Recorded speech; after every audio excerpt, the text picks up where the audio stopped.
السلام علیکم ورحمۃ اللہ وبرکاتہ۔ ہم آپ کی خدمت میں حاضر ہیں ایک نئے سبق کے ساتھ۔ تو چلیں آج سٹارٹ کرتے ہیں سورہ طلاق، سورۃ الطلاق، اور یہ 28ویں پارے میں ہے، پارہ 28 میں۔ سب سے پہلے ہم قرات کیا کریں گے اور اس کے بعد ہم تلفظ سیکھیں گے اور پھر تجوید سیکھیں گے۔ اعوذ باللہ من الشیطان الرجیم۔ سورة الطلاق مدنية۔ بسم الله الرحمن الرحيم۔ يا أيها النبي إذا طلقتم النساء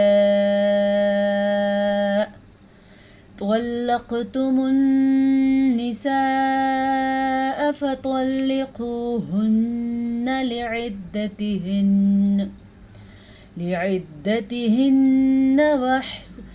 واحصوا العدة واتقوا الله ربكم لا تخرجوهن من بيوتهن ولا يخرجن إلا أن يأتين بفاحشة مبينة وتلك حدود الله ومن يتعد حدود الله فقد ظلم نفسه لا تدري لعل الله يحدث بعد ذلك أمرا صدق اللہ مولانا العظیم۔ جی یہ جو میں آپ کے سامنے میں نے آیات کی تلاوت کی ہے، یہ آیت نمبر 1 ہے اور سورہ طلاق کی ہے۔ چلے آئیں اب دیکھتے ہیں کلاس میں کہ کدھر ہم نے غنہ کرنا ہے، کہاں پہ ہم نے حروف کو موٹا یعنی کہ پر کر کے پڑھنا ہے، کہاں پہ ہم نے اخفا یعنی کہ نون ساکن اور نون تنوین کو چھپانا ہے، کہاں پہ ہم نے نون اور میم کا غنہ ادا کرنا ہے۔ تو چلیں یہ ساری چیزیں ہمارے آج کے اس سبق میں ہیں، تو ہم ابتدا کرتے ہیں۔ یا ایھا النبی، مد آپ کو نظر آ رہی ہے، یہ والی مد 2 سیکنڈ تک لمبی کی جاتی ہے، 2 سے 3 سیکنڈ تک، یعنی کہ یا، یہ اس کی مقدار ہے۔ یہ جو مد ہے اس کی مقدار 4 سیکنڈ تک ہے، 5 بھی ہو سکتے ہیں، لیکن 4 سیکنڈ تک آپ نے اس کو ضرور لمبا کرنا ہے، کیونکہ اس مد کی مقدار 5 حرکات عربیہ یا 5 کھڑی زبر یا 5 الف مدہ ہیں۔ کیسے؟ چلیں سیکھتے ہیں۔ یا ایھا النبی، نون کے اوپر شد ہے۔ جب کبھی قرآن مجید میں نون کے اوپر شد آ جائے یا میم کے اوپر شد آ جائے تو وہاں پر غنے کا قاعدہ ہو رہا ہے، سادہ غنے کا قاعدہ ہو رہا ہے، وہاں پہ ضرور غنہ ادا کرنا ہے۔ نون پہ غنہ ہم یہاں پہ کیسے ادا کریں گے؟ یا ایھا النبی، جو آپ کو نون پہ میرے رکنے کی آواز آئی ہے اسی کو غنہ کہتے ہیں۔ یہ آواز ناک میں چلی جاتی ہے، یہاں پہ ہم ٹھہر جاتے ہیں تو غنہ ادا ہو جاتا ہے، اس غنے کو ادا کرنا ضروری ہے۔ اذا طلقتم النساء، اذا میں زال کو ہم نے الف مدہ کی وجہ سے کھینچا، زال کو لمبا کیا، یعنی کہ آگے الف مدہ ہے اسے ہم نے اصل میں ادا کیا۔ طلقتم النساء، توا کو پر پڑھنا ہے کیونکہ توا پر پڑھے جانے والے حروف میں سے ہے۔ 7 ایسے حروف ہیں جو پر پڑھے جاتے ہیں، جن میں توا ہے، خا ہے، قاف ہے، صاد ہے اور زوا ہے۔ توا اور قاف یہاں پہ یہ دونوں حروف مستعلیہ یعنی پر پڑھے جانے والے حروف میں شامل ہے، تو ان دونوں کو پر پڑھیں گے اور اس کے ساتھ ساتھ نون کا غنہ بھی ادا کرنا ہے، کیونکہ نون کے اوپر میں نے آپ کو بتایا جب بھی شد آئے گی نون کے اوپر غنہ بنے گا۔ کیسے ہوگا غنہ؟ فَطَلِّقُوهُنَّ، اگر کوئی حرف آپ سے پر نہیں نکل رہا تو میں آپ کو ایک ٹرک بتاتی ہوں، وہ یہ ہے کہ اپنے منہ کو گول کریں اور دونوں ہونٹوں کو گول کرتے ہوئے اس لفظ کو ادا کریں تو وہ لفظ موٹا ادا ہوگا۔ جیسے کہ اب میں اس کو ہونٹوں کو اپنی حالت سے نکالوں گی تو میں پڑھوں گی فتلیکو۔ ہاں، اگر میں ہونٹوں کو گول کروں گی تو نکلے گا فتولیقو، یعنی کہ دونوں کے لیے میں نے ہونٹوں کو گول کروں گی تو آٹومیٹکلی آواز ہیوی یعنی کہ پر ہو جائے گی۔ ہن لعدتہن۔ ایک اور غلطی جو بڑی کی جاتی ہے، لام کے اوپر زبر ہو یا زیر ہو اس کو لمبا کر دیا جاتا ہے، جیسے کہ اس کو پڑھ جاتا ہے لی عدتہن۔ اپنی یہ غلطی ابھی اور اسی وقت ٹھیک کر دیں۔ اس کو آپ نے پڑھنا ہے لی، لام زیر لی، لعدتہن۔ میں نے لام کو بالکل لمبا نہیں کیا کیونکہ میں اس کو لمبا کر ہی نہیں سکتی، کیونکہ لام کے نیچے نہ تو کھڑی زیر ہے اور نہ ہی یہاں پہ یا مدہ ہے، تو اس لیے اس کو ہم پڑھیں گے لعدتہن۔ اور دوسری غلطی کیا کی جاتی ہے، عین کو صحیح نہیں پڑھا جاتا، یعنی کہ پڑھا جاتا ہے لعدتہن۔ اگر یہاں پہ حمزہ ہوتا تو تب لعدتہن ہوتا۔ اتنی بڑی غلطی یہ عام طور پہ کی جاتی ہے کہ عین کو حمزہ کے طور پہ پڑھا جاتا ہے، اسے ہم نے لعدتہن کے بجائے ہم نے پڑھنا ہے لعدتہن۔ نون کا غنہ پھر سے ادا کرنا ہے۔ وَأَحْصُوا الْعِدَّةَ، ہا یہ ہے ہا، اور جو نقطے والا ہوتا ہے وہ خو، اور جو گول ہوتا ہے یا دو آنکھوں والا ہوتا ہے وہ ہوتا ہے ہا۔ ان تینوں کا فرق آپ سمجھ جائیں۔ وَاحْصُوا الْعِدَّةَ، میں نے آرام آرام سے اس لیے پڑھا ہے، اگر آپ کو نہیں آتا تو آپ سمجھ جائیں۔ وَاحْصُوا الْعِدَّةَ، حمزہ کے اوپر زبر ہے، ہا کے تلفظ کا آپ نے دھیان رکھنا ہے اور صوت کو پھر سے پر پڑھنا ہے۔ وَأَحْصُوا، صوت کو پر موٹا کر کے پڑھنا ہے، دونوں ہونٹوں کو گول کریں گے تو موٹا نکلے گا۔ پھر سے ادہ نہیں پڑھنا آپ نے، اس کو ٹھیک کر لے۔ ادہ کا مطلب اور ہوتا ہے اور عدہ کا مطلب اور ہوتا ہے، تو ہم اگر چھوٹی سی غلطی سے لفظ بدل دیتے ہیں تو اس کا مطلب ہے ہم بڑا گناہ کر رہے ہیں۔ وَاتَّقُوا اللَّهَ رَبَّكُمْ، قاف پر، لفظ اللہ کو بھی پر پڑھنا ہے۔ لفظ اللہ کو پر پڑھنے کے لیے دو کنڈیشنز ہیں کہ لفظ اللہ سے پہلے زبر ہو یا لفظ اللہ سے پہلے پیش ہو۔ اگر ایسی دو کنڈیشنز ہوں گی تو لفظ اللہ کو پر پڑھا جائے گا۔ ایک کنڈیشن ایسی ہے جس میں لفظ اللہ کو باریک پڑھا جاتا ہے، جیسا کہ یہ آپ کے پاس بسم اللہ میں ہے، لفظ اللہ سے پہلے زیر ہو تو وہ لفظ اللہ باریک پڑھا جاتا ہے، ٹھیک ہے۔ ربکم، را کو بھی دو صورتوں میں پر پڑھا جاتا ہے، را کے اوپر زبر اور پیش ہو تو را پر پڑھی جاتی ہے، را کے نیچے زیر ہو تو را باریک پڑھی جاتی ہے۔ کبھی کبھی ایسا ہوتا ہے را ساکن بھی آ جاتی ہے۔ اگر را ساکن ہو تو پھر ہم اس سے پیچھے والے حرف کو دیکھیں گے، پیچھے والے حرف کے اوپر زبر اور پیش ہے تو را کو موٹا یعنی کہ پر کر کے پڑھیں گے، اور اگر پیچھے والے حرف کے نیچے زیر ہے تو را باریک پڑھی جائے گی۔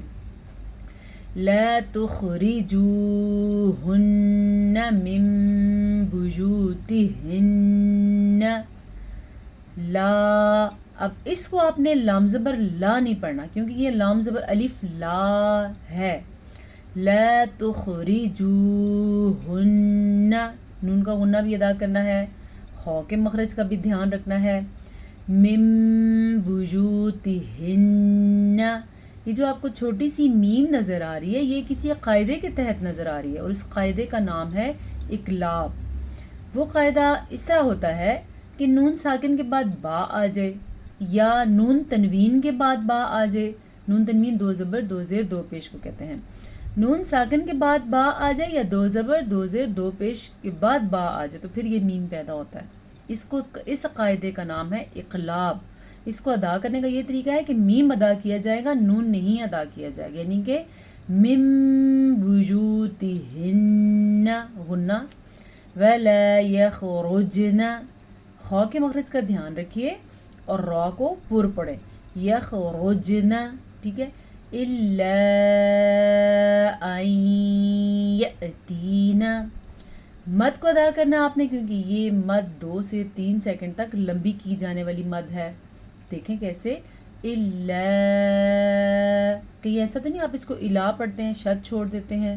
اگر ایسا کرتے ہیں تو درست کر لیں، الا ان یأتینا۔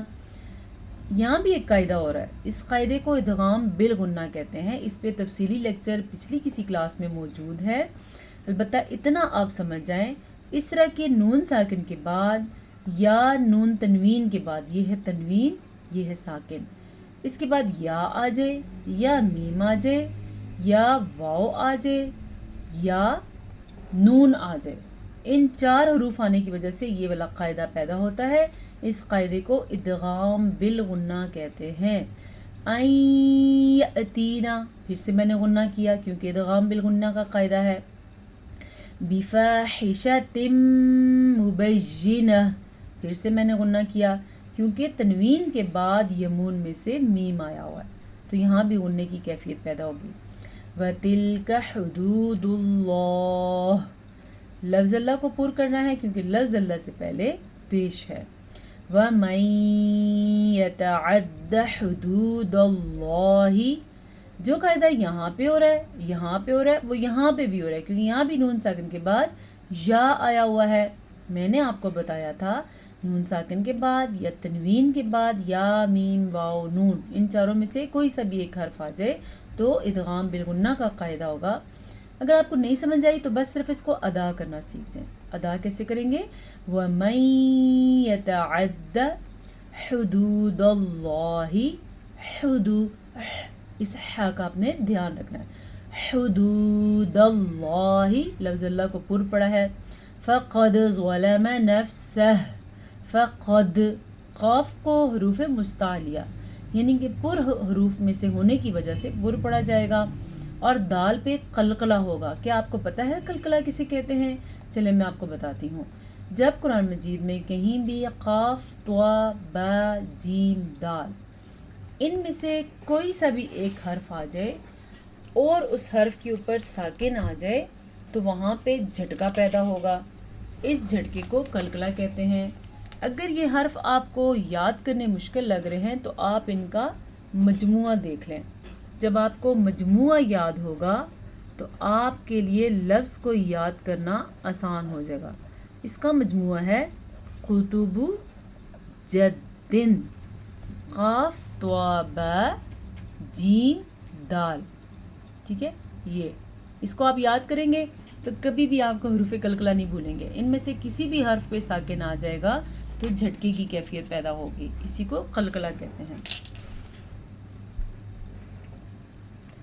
ظلم نفسہ، جب توئیں آ جائے تو وہاں پہ وقف کر لینا بہتر ہوتا ہے، تو وقف کی وجہ سے آخری حرف کو ساکن کر دیتے ہیں۔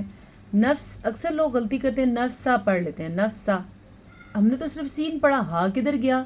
اس ہا کو بھی ہم نے ادا کرنا ہے تو ہم پڑھیں گے نفسہ۔ لا تدری، دال کے اوپر قلقلہ کرنا آپ نے، اور یہ یا مدہ ہے، اسے آپ نے ضرور ادا کرنا ہے، ٹھیک ہے؟